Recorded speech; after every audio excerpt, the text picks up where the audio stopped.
श्री स्वामी समर्थ त्या स्वामी महाराजांना मागत असताना संसारिक धन मागण्यापेक्षा स्वामी चरणाची निष्ठा मागावी। एकदा निष्ठा मजबूत झाली की मन निशंक होत असतं आणि मन निशंक झालं की त्या मनामध्ये निर्भय अवस्था आपोआपच प्राप्त होत असते। यासाठी एक अतिशय गोड असा प्रसंग सांगेन जो तुम्ही आजपर्यंत ऐकलेला नसेल।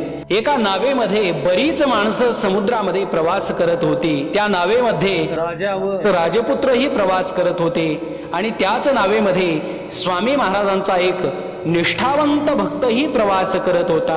नाव समुद्रामध्ये काही अंतरावरती गेल्यानंतर अचानक सोसाट्याचा वारा वाहू लागला व संपूर्ण नाव पाण्यावरती हेलकावे खायला लागली। आता नाव कोणत्या क्षणाला पलटी होईल हे सांगता येत नव्हतं। सर्वजण घाबरून सैरा वैरा धावू लागले, पण तो स्वामी भक्त मात्र निवांत बसून स्वामी नामाचा जाप करत